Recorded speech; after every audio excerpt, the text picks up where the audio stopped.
कोई है जिसे वो अपना कह सके। लियो आर्मी में रह चुका है और एक बहुत ही काबिल बॉक्सर भी था, लेकिन किसी वजह से उसको जेल जाना पड़ा और जेल से छूटने के बाद उसने शराब की आदत पकड़ ली और उसे कहीं भी काम नहीं मिला। ऐसे में उसका एक दोस्त जिसका नाम फ्रेडी है, वो बताता है कि यार सुन, मेरी फ्रेंड लूसी एक बहुत अमीर औरत के घर में काम करती है और वो बता रही थी कि उस औरत को एक अच्छे शेफ की जरूरत है, तो तुम उस काम के लिए ट्राई क्यों नहीं करते। असल में दोस्तों, लियो आर्मी में बहुत ही बढ़िया कुक भी था, इसलिए वो उस औरत के घर जाता है जहाँ लूसिया उसे बताती है कि देखो अंदर इंटरव्यू चल रहा है, जब तुम्हारी बारी आएगी तो मैं बता दूंगी तुम्हें। लियो हैरान हो जाता है कि बावर्ची के लिए भी इंटरव्यू होता है क्या। खैर वो इंतजार करता है वहाँ पर। तब अंदर से एक लड़की आती है, लगता है उसे रिजेक्ट कर दिया गया था। फिर लूसिया लियो को अंदर भेजती है। वहाँ पर एक औरत लेटी होती है और लियो के समझ में आ जाता है कि ओहो, यहाँ मुझे सिर्फ शेफ का काम नहीं बल्कि बेड पर लेटी भी इस औरत का भी ख्याल रखना पड़ेगा। और दोस्तों, यही औरत तो अपनी कहानी की हीरोइन है, नाम है सोफी। तब वो कहती है कि देखो मेरी केयर करना ही तुम्हारा मेन काम होगा, कुकिंग का तो एक्स्ट्रा होगा। लियो को ये काम मंजूर तो नहीं है दोस्तों, लेकिन फिलहाल उसे अपना गुजारा करने के लिए नौकरी की सख्त जरूरत है, तो वो हाँ कर देता है। फिर सोफी कहती है कि शुरू में तो सब हाँ करते हैं, लेकिन एक दो दिन में पता नहीं क्या हो जाता है, वो काम पर आते ही नहीं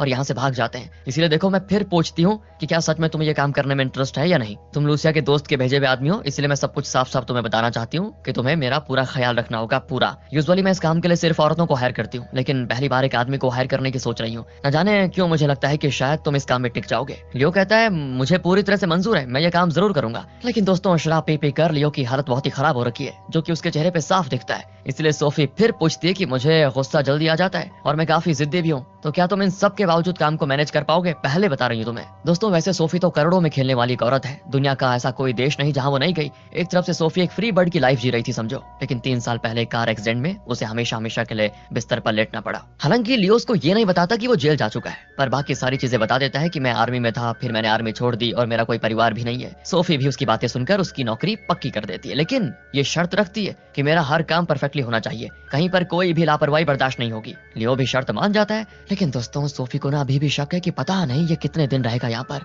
वह अब नौकरी मिलने के बाद वो काम करने के बजाय किचन में जाकर एक वाइन बॉटल निकाल कर आराम से पीने लग जाता है। तब सोफी उसे बुलाती है और लियो टेंशन में उसके पास भागा आता है। सोफी कहती है वहाँ एक छोटा टेबल जैसा सेटअप होगा, उसे निकालो और वो बुक भी निकाल दो, उसके पास एक स्टिक है उसको भी ला कर दो। लियो वो सारी चीजें ला कर देता है, पर समझ नहीं पाता कि वो स्टिक को कहाँ रखे। तो सोफी कहती है उसे मेरे मुंह में रखो। लियो वही करता है और तब पता चलता है कि सोफी तो इसी से बुक के पन्ने पलट कर पढ़ती है। लियो ये सारी चीजें देखकर बड़ा हैरान भी होता है। तब वो कहती है मेरा मुंह क्या देख रहे हो, जाकर किचन में कुकिंग का काम शुरू करो, जाओ। रात के 8 बजे मुझे डिनर चाहिए किसी भी हालत में। लियो चला जाता है किचन में। तब लूसिया उसको बता देती है कि सोफी क्या खाती है और क्या नहीं। दोस्तों, लूसिया को भी सोफी की केयर करने के लिए हायर किया गया है, लेकिन वो फुल टाइम सोफी के पास नहीं रह सकती, इसीलिए सोफी ने लियो को हायर किया हुआ है। अब लियो के आने से पहले तो लूसिया ही सोफी को सुबह उठाकर डेली रूटीन वगैरह करवाकर उसको नहलाती थी, उसे नए कपड़े पहनाकर फिर उसके लिए ब्रेकफास्ट बनाकर उसे खिलाती भी थी। वो लियो से ये भी कहती है कि देखो सोफी के इस तरह के इंटीमेट काम तो मैं संभाल लूंगी, लेकिन इमरजेंसी सिचुएशन में जब मैं अवेलेबल ना रहूं तो तुम्हें ही सारी चीजें करनी पड़ेंगी। अगर उसे टॉयलेट जाना हो तो तुम्हें किसी भी तरह उसे हैंडल करना होगा। ये सारी बातें वो लियो को समझा देती है। लियो कहता है कि देखो मुझे ये सारे काम करने में कोई संकोच नहीं है,